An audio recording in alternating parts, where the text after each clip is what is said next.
Mesdames, Messieurs, bienvenue au 19h30 de Congo 26 Télévision. Voici les principaux titres de l'actualité ce vendredi 6 juin 2025. Face à l'agression rwandaise dans l'est du pays, l'opposant politique Martin Fayulu Madidi appelle à l'unité nationale et propose la création d'un camp de la patrie.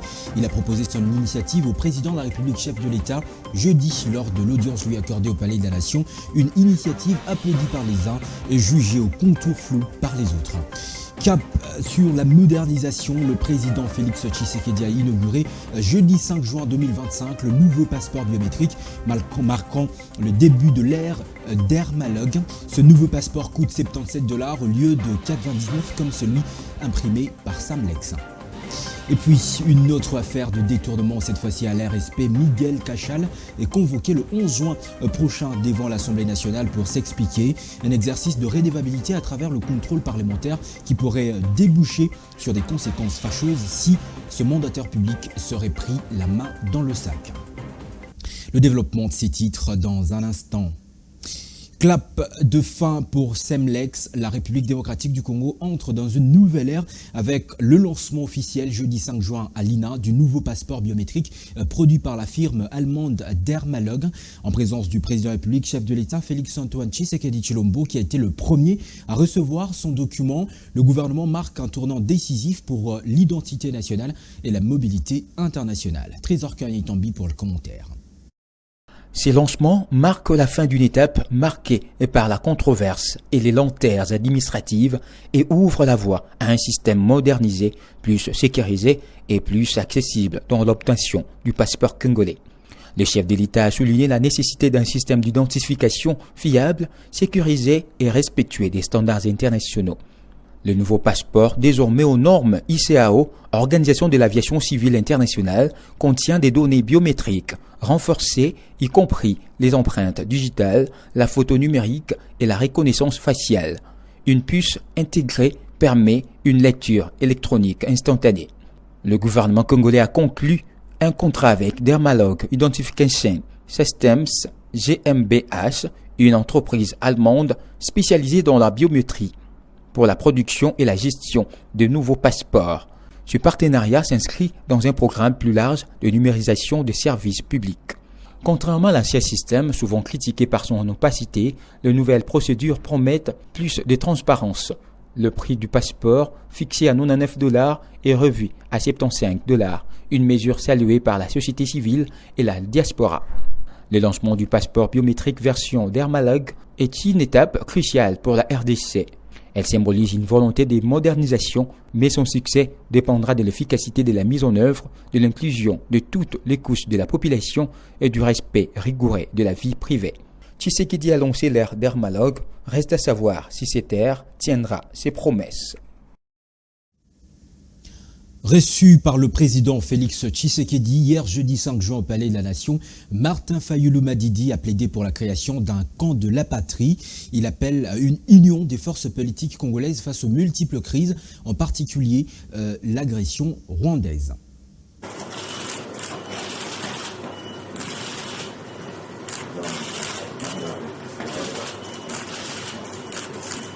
Vous savez que le pays est dans une passe très difficile. Nous sommes attaqués de partout.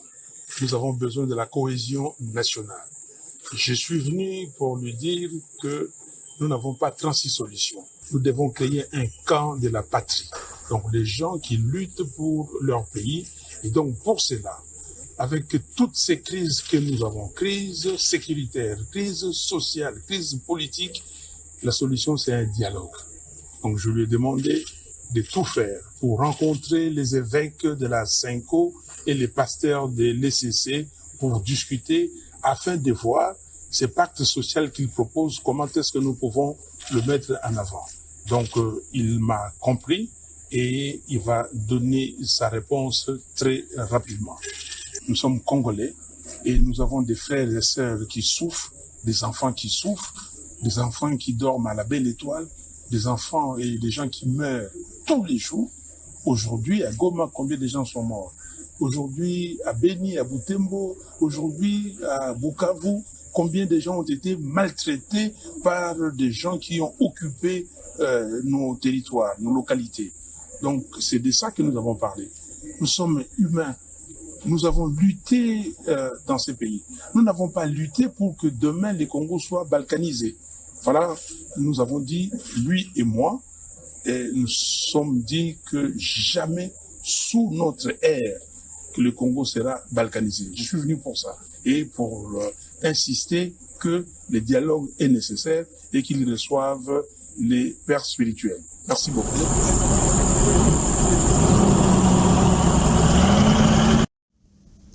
La proposition de Martin Fayulu-Madidi exposée au chef de l'État est loin de réunir l'unanimité. Des questions planent sur son bien-fondé, son contenu, son format et le profit à tirer au regard de la guerre de pillage et d'occupation que le Rwanda et ses supplétifs de la FCM 23 imposent au pays. La proposition camp de la patrie risque d'être un fourre-tour, redoutent certains analystes pour la simple et bonne raison que Martin Fayulu implique le schéma de religieux catholiques et protestants dont l'agenda exige une prudence. Notre rédaction s'est penchée sur cette question. Présenté comme un sursaut patriotique face aux agressions du Rwanda et de ses alliés du M23 et de l'AFC, l'initiative divise. Son format, son contenu, mais aussi son opportunité qui interroge, surtout à l'heure où l'agenda religieux, catholique et protestant semble s'y greffer, réveillant des souvenirs et de tentatives de médiation passées, souvent très infructueuses. Derrière ce concept au contour encore flou, certains observateurs redoutent une opération aux allures de fourre-tout politique. L'initiative Camp de la patrie a-t-elle réellement ces contours flous? Martin Fayulu esquisse une plateforme de concertation nationale censée transcender les clivages politiques et rassembler toutes les forces vives autour de la défense de l'intégrité territoriale. À première vue, l'appel paraît noble, mais à y regarder de plus près, les imprécisions abondent. Aucun document officiel ne détaille clairement le cadre institutionnel, les mécanismes de participation ou encore les objectifs précis de ce projet. Une opacité qui alimente les soupçons et ouvre des portes à toutes les interprétations. Pour certains analystes, l'initiative pourrait masquer une stratégie de repositionnement politique. Écarté des récentes échéances électorales, Martin Fayulu chercherait ainsi à revenir sur le devant de la scène en se présentant comme un défenseur d'une cause nationale. Derrière le vernis patriotique, il y a un calcul politique évident, confie un chercheur. Une lecture que rejette les proches de Martin Fayulu qui assurent que le projet est porté par une volonté sincère de refonder le pacte républicain. Les confessions religieuses sont-elles un levier à double tranchant? Au pays de Lumumba, leur influence sociale et politique est une réalité. L'ancien Premier ministre, Lumumba lui-même, les appelait en son temps à s'occuper de la prédication du message du salut au lieu de mettre le bâton dans les roues de l'appareil politique. La mobilisation des catholiques et protestants dans les initiatives politiques a-t-elle parfois produit des effets mitigés, voire polarisants? C'est tout simplement une question et non une affirmation. Leur engagement dans le processus du camp de la patrie inquiète certains observateurs qui y voient le risque d'un brouillage des rôles et d'un discrédit progressif des institutions religieuses.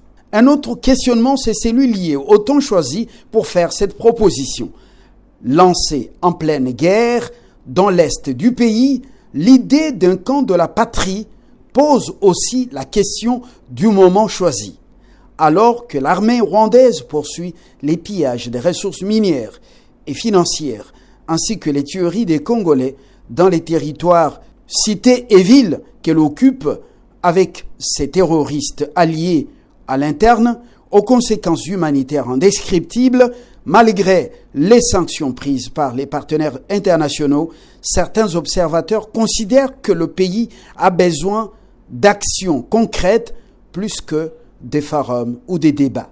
Pour d'autres, au contraire, c'est justement dans ces circonstances qu'un rassemblement patriotique pourrait être salutaire. La proposition de Martin Fayulu est en même temps une idée qu'il faut absolument clarifier un projet à éprouver. Inédit dans sa forme, flou dans sa mise en œuvre, le conte de la patrie de Martin Fayulu suscite plus de questions que des certitudes. Initiative sincère ou que politique déguisée, volonté de rassemblement ou manœuvre de repositionnement, pour l'heure, les Congolais attendent des réponses claires et même très claires. Une chose est sûre, dans un contexte national aussi volatile, toute démarche appelant à l'unité doit faire preuve d'une transparence et d'une rigueur exemplaire pour espérer être crédible. Encore une autre affaire de présumé détournement, cette fois-ci à la RSP. Son directeur général Michel Katam Kachal est attendu ce mercredi 11 juin à la plénière de l'Assemblée nationale. Il est interpellé par le député Patrick Mouniomo autour des graves soupçons de détournement de fonds publics qui pèsent sur lui. Depuis son entrée en vigueur en 2021 dans l'enseignement supérieur et universitaire en République démocratique du Congo, le système LMD licence master doctorat ne cesse d'alimenter les débats entre espoir porté et réalité sur le terrain. Les avis se multiplient, souvent contrastés. Pour éclairer cette réforme ambitieuse, nous avons joint Alain Poutou, expert en ressources humaines, qui livre son regard affûté sur les promesses de cette réforme et les zones d'ombre. En ce qui concerne ces forces, je peux vous dire en toute modestie que c'est simplement le fait que c'est un système qui est harmonisé. C'est un système qui est universel. Une personne qui termine ici en licence, c'est-à-dire les bac plus 3, lorsque la personne va dans un autre pays qui a déjà aussi des systèmes LMD, la personne n'a plus à recommencer. Vous vous souvenez, à l'époque, quelqu'un par exemple qui a fini en Italie ou dans un autre pays, et la licence qui était 5 ans au Congo, ailleurs c'était 4 ans pour certains pays, et les autres pays c'était 3 ans. Vous voyez, donc ça posait parfois problème. Ceux qui terminaient ici, lorsqu'ils se rendaient en Europe, ils étaient obligés soit d'avoir certains cours qui devaient censés soit compléter ou les cours qu'eux ils ont eu en avance. Souvent ça posait problème.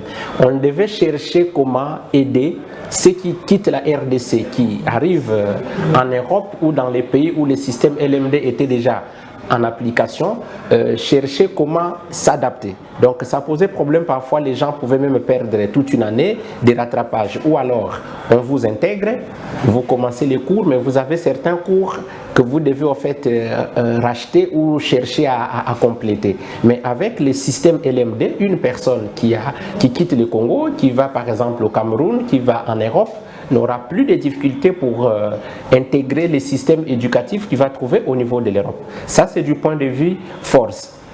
Mais du point de vue, au lieu de parler de faiblesse, mais nous pouvons peut-être dire que la RDC était trop pressée de s'immigrer rapidement à ces systèmes. Compte tenu de notre contexte, nous pensons que ces systèmes n'étaient pas urgents par rapport au pays. Donc, si vous regardez par exemple, parce qu'il y a un élément qu'il faut tenir compte, l'employabilité d'un système éducatif. On quitte du système traditionnel au système LMD, mais qu'est-ce qu'on vise en fin de compte? Il ne suffit pas simplement de s'adapter aux standards internationaux sur le plan de la forme, mais sur le plan des fonds. Ceux qui finissent dans les systèmes LMD, ils sont capables de s'adapter aux exigences du marché de l'emploi. C'est cela la vraie question. D'où nous disons que la plus grande faiblesse de ce système LMD, c'est dans son contenu. C'est-à-dire, le système ne nous a pas montré en quoi est-ce qu'il diffère du système traditionnel du point de vue employabilité, du point de vue contenu des matières ou des cours qui sont dispensés à l'université. L'absence du robot roulage à la place Pontcabu entrave sérieusement la circulation routière. Cette situation inquiète de plus en plus les habitués de ce carrefour stratégique reliant 4 municipalités de Kinshasa. Que se passe-t-il réellement 2 mois après son démontage? Réponse dans ce récit et dans ce reportage plutôt de Donen Bouilly et Tony Zolameso. Conçu pour faciliter la régulation automatique de la circulation routière au Pontcabu, un carrefour souvent inondé des véhicules, les robots roulages, placé à cet endroit a disparu depuis plusieurs jours sans que l'on sache la destination prise Et qu'en est-il de la cause? Depuis sa disparition brusque, ces coins de la ville ressemblent à une jungle où le conducteur et autres usagers dictent chacun sa loi. Dieu merci Mukendi, conducteur taxi-moto, commente la situation. Robo oyo banda mbule betaki mama ezaki ne mupepe ezaki makasi nde pumbwisi yango na prince bon mukolo siko baye kozwa yango tozoyeba destination yango te siko omoni siko bapieto bazoyeba te bakokatisa nde nini biso mpe na bamoto tozoyeba te tokatisa nde nini ta neti moto aza likolo kala mingi te kokende na ye mourlage wana kala mingi te kolongwa na ye place wana doeche biso na pasi moye tokatisa lisusu eza te tozoyeba te.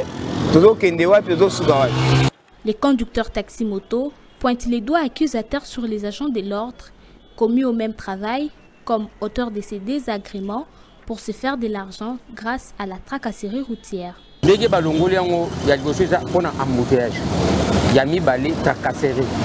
Parce que na bango moko ba pese loko robot ezate bango moko bazaya ko sepela po basa la tracasserie na ba carrefour. Bango ne ba créer un embouteillage. Parce que même biso moko ba chauffeur toujours ça la musala bien té. On est ça. On a dit ceux qui en cas d'embouteillage, bon va profiter pour nous kangara mituka pour nous kangara moto. Les autorités compétentes sont ici interpellées. Et puis, sport football pour finir. 1-0, c'est le score qui a séparé les Léopards de la RDC et les Aigles du Mali dans la soirée de jeudi à Orléans en France. Une rencontre amicale qui s'inscrit dans le cadre des préparatifs de la reprise des éliminatoires du Mondial Mexique-Canada-États-Unis prévu l'année prochaine. L'unique but du match a été marqué à la 27e minute de la partie par Samuel Essende qui a enfin ouvert son compteur but en sélection nationale. Cette victoire de la République démocratique du Congo face au Mali met en confiance les fauves congolais avant d'en découdre avec les Baréas du Madagascar ce dimanche 8 juin. C'est terminé pour cette édition du journal. Revoici ses principaux titres. Face à l'agression rwandaise dans l'est du pays, l'opposant politique Martin Fayulu Madidi appelle à l'unité nationale et propose la création d'un camp de la patrie. Il a proposé son initiative au président de la République, chef de l'État, jeudi lors de l'audience qui lui a été accordée au Palais de la Nation. Une initiative applaudie par les uns et jugée au contour flou par les autres. Cap sur la modernisation, le président Félix Tshisekedi a inauguré jeudi 5 juin le nouveau passeport biométrique marquant les débuts de l'ère d'Hermalog. Ce nouveau passeport coûte $77 au lieu de $4,29 comme celui imprimé par Semlex. Et puis une autre affaire de détournement, cette fois-ci à l'RSP. Miguel Cachal-Katambe est convoqué le 11 juin devant l'Assemblée nationale pour s'expliquer. Un exercice de redevabilité à travers le contrôle parlementaire qui pourrait déboucher sur des conséquences fâcheuses si ce mandataire public serait pris la main dans le sac. À toutes et à tous, excellent week-end en compagnie de la chaîne de l'Unité nationale. Mesdames, Messieurs, bonsoir.